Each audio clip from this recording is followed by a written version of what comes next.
now that we have worked with multiplying polynomials, what we want to do now is we're going to move into the factoring process of a trinomial. And what factoring is when it comes to polynomials is we are going to be reversing the multiplication process, and we're going to be turning these, in the beginning, these trinomials, we're going to be creating the binomials that we used originally to multiply them. So again, factoring is reversing the multiplication process. So when we were multiplying something that resembled that, we ended up getting a trinomial. And I guess that would probably be that trinomial. So as we are presented these trinomials, we are trying to take this trinomial and bring it back into the factored form. And that is probably the most important skill that you're going to get out of algebra, that's going to carry forward for you in higher level math, because it allows us to simplify. And that is just one of those basic foundation skills, is being able to factor a trinomial. So as we practice this, we're going to learn several different ways, and it is going to get more difficult or more challenging, but as long as you're practicing, all of these ways will work out to be as no more difficult than the previous one, because of the practice, of course. So as we look here, the first example, factoring this trinomial, and this x squared plus bx plus c, that is going to be the standard form of a quadratic. It's in standard form of a quadratic function, and it should be a x squared plus bx plus c. And a and b represent coefficients, and then c represents the constant. So a is the coefficient of the x squared, b is the coefficient of x, and then again c is going to be the constant. So what we're looking for here when it says factoring x squared plus bx plus c, where b is greater than 0, okay, so if b is greater than 0, that means it's a positive number, and c is greater than 0, so that means it is also a positive number. And if you look here, we can see that, well, b and c are positive, positive, positive. So it's eliminating the need to work with negative numbers or factors at this point in time. So we're practicing at each level. So when we factor this, what we're going to do is we're going to find the factors of 15, which are going to add up to be 8. And you practice with the table. There's not a lot of factors in 15, so these are very simple to begin with. But I know that 15 has 1 times 15, and that adds up to be 16, or 3 times 5, which adds up to be 8. So there you go. That's what I'm looking for. I'm looking for that, so I know then when I split my trinomial up into my binomials, I have my factors are 3 and 5 right there, and they're both positive numbers. And here you have it. I end up being able to write those into my binomials, and there we have it. We have x plus 3 times x plus 5 equals, if we multiply that back out, it is going to be x squared plus 8x plus 15.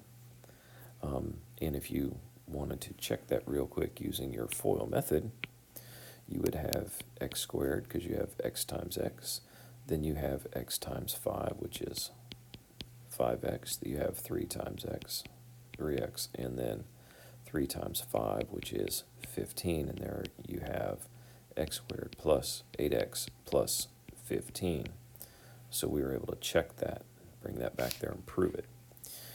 So again, we are looking for the numbers in this case. When our a value is 1, we're looking for the numbers that add up the factors of 24, which add up to be 11. So 24 can be factored. I have 1 times 24, I have 2 times 12, I have 3 times 8, 4 times 6. Those are all positive factors, and this is 25, this adds up to be 14, this adds up to be 11, and this adds up to be 10. So we were looking for the one that added up to be 11. So my factors are going to be 3 and 8. So I rewrite my binomial as r plus 3 and r plus 8. So those are my two factors, which, if multiplied out, would give me that original trinomial.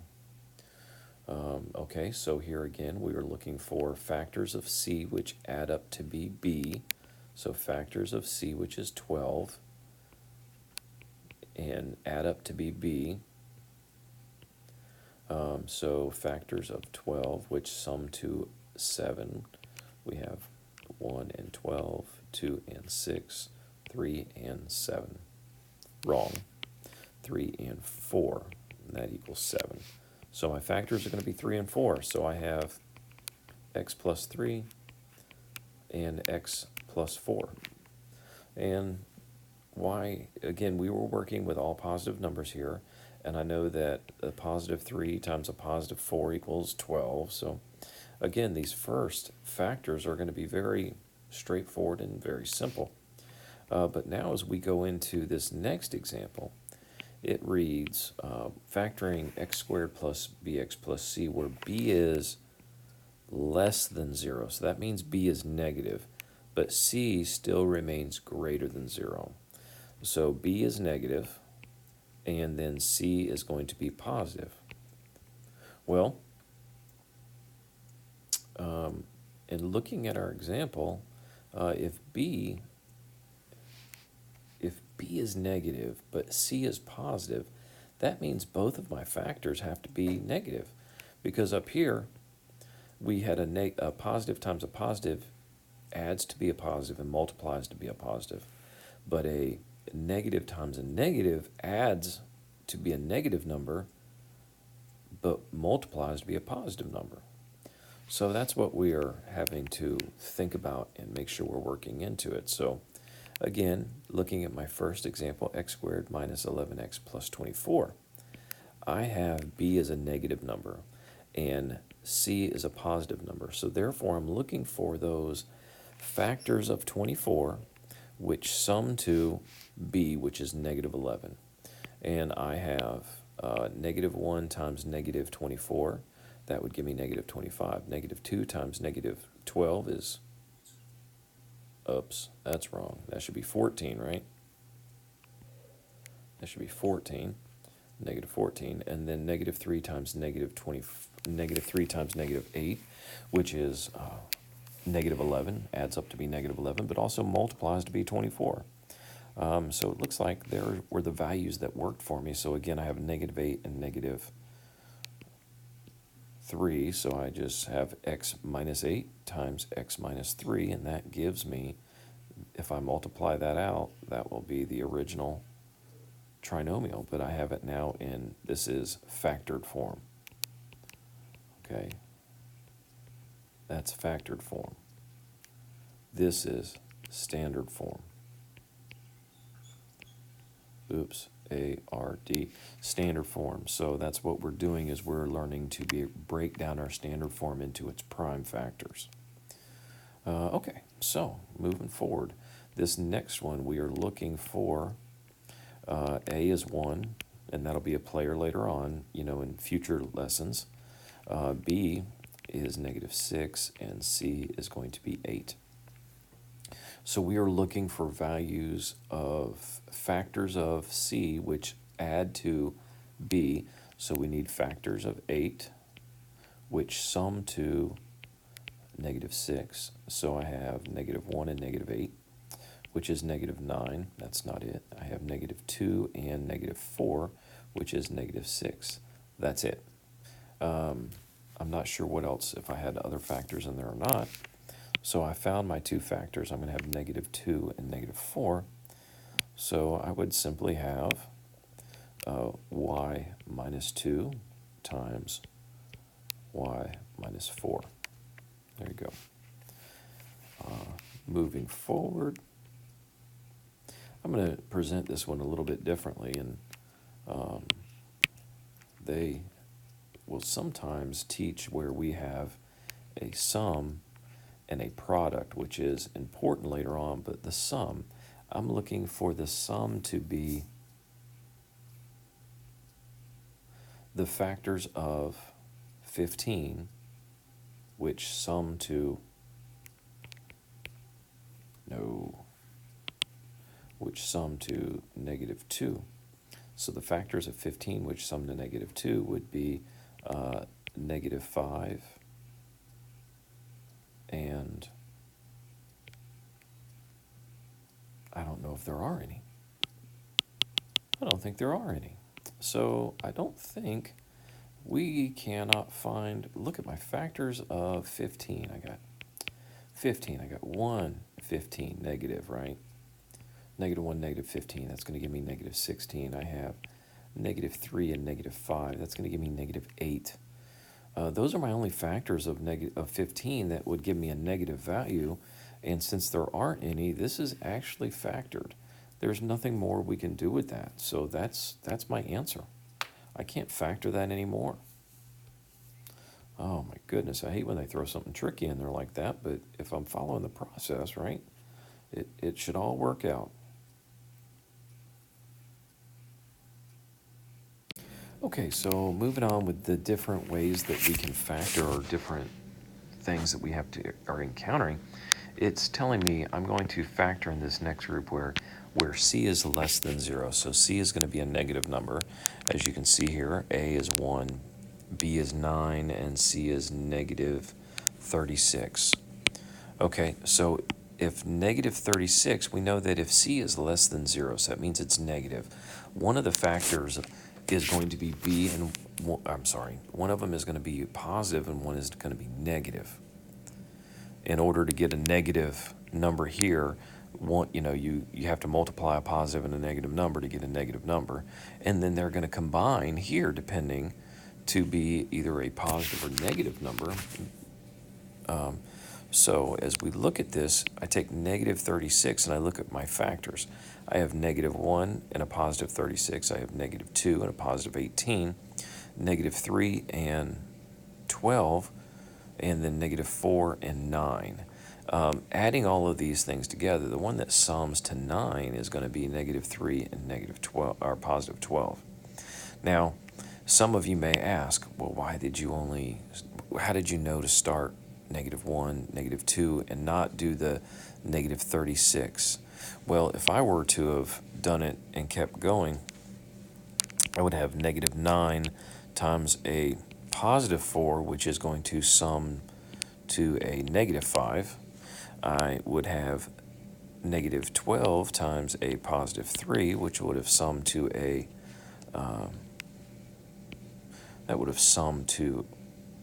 -9. And I have -18 times a positive 2, which would have summed to a -16. And then I have -36 times 1, which would have given me a -35. What you'll notice here, there's a pattern.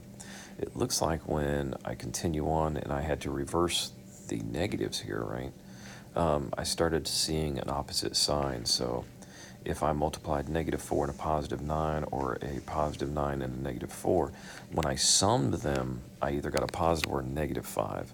So I was able to guess that if my middle number is positive, that means my factors, my integers that I'm factoring out, the larger of the integers has to be positive, because when I add them together, I'm coming out with a positive number.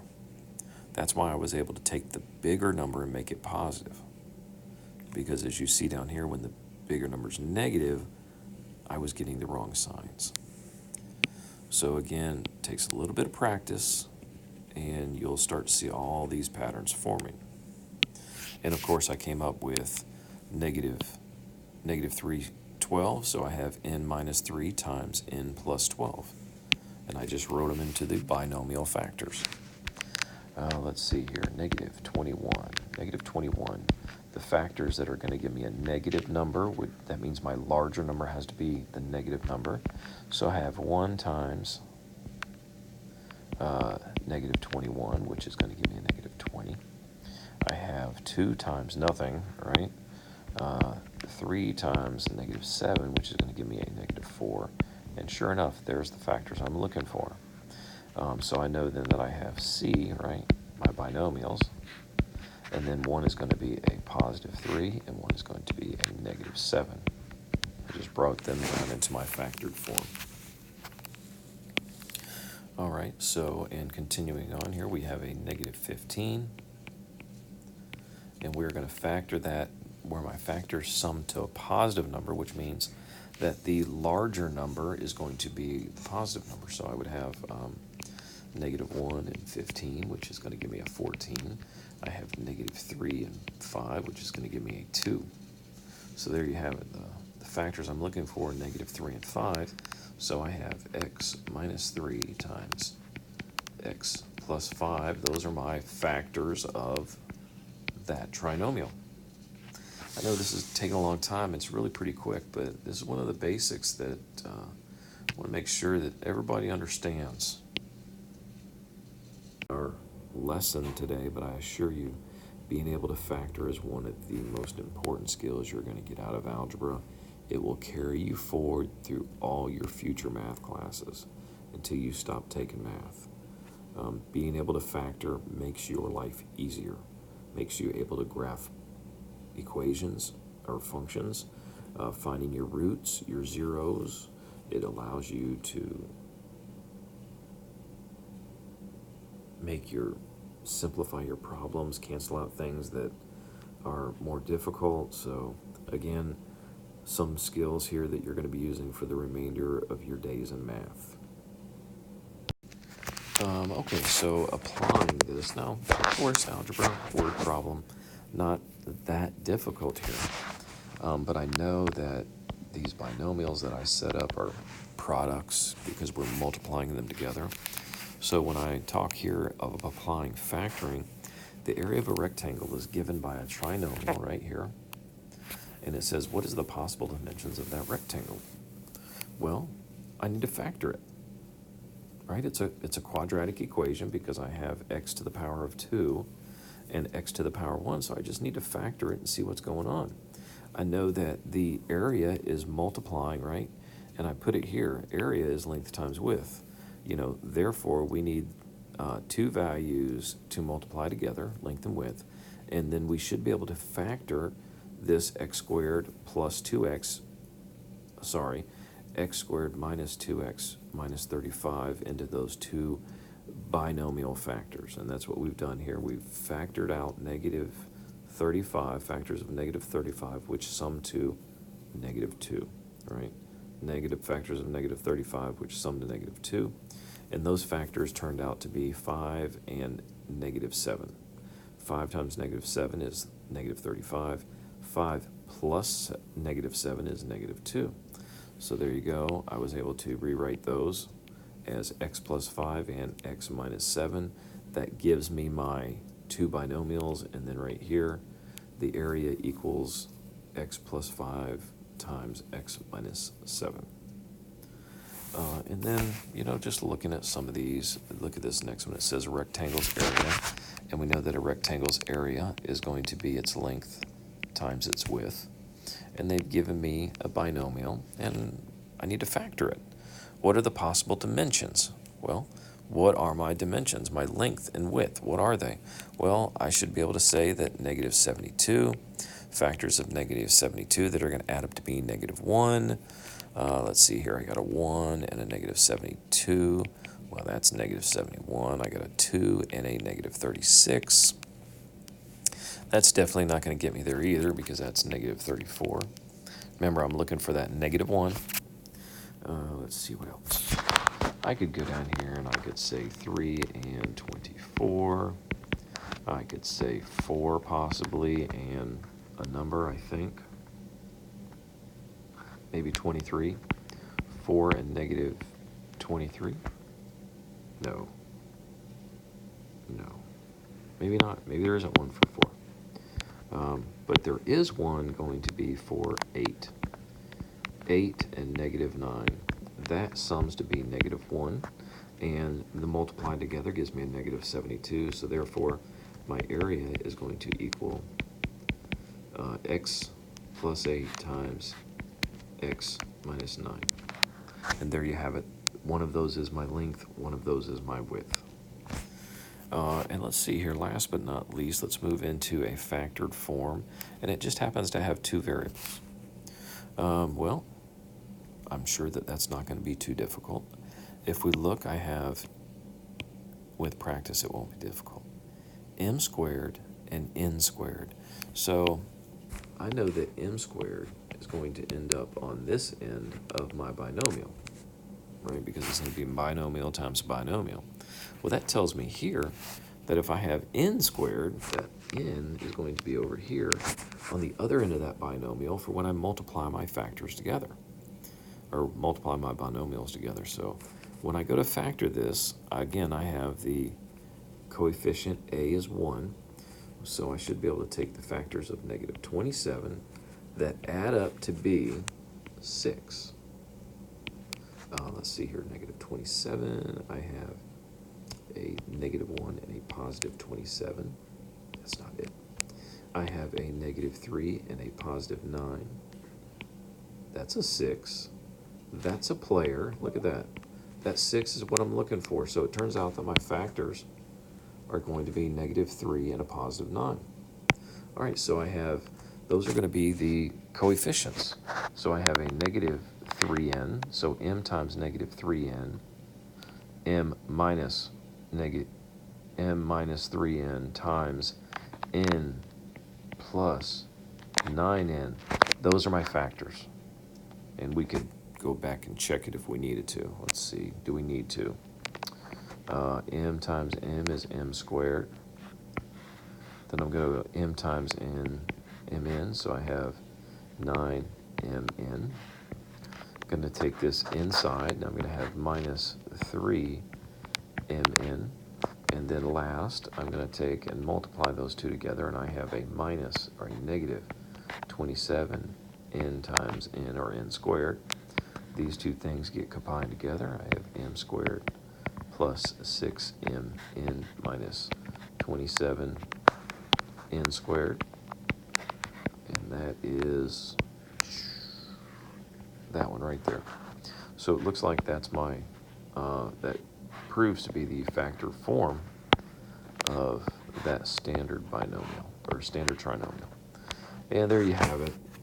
Not too difficult. It's just really some math facts. What two things multiply for a number and add to be another number. And we're going to go ahead and work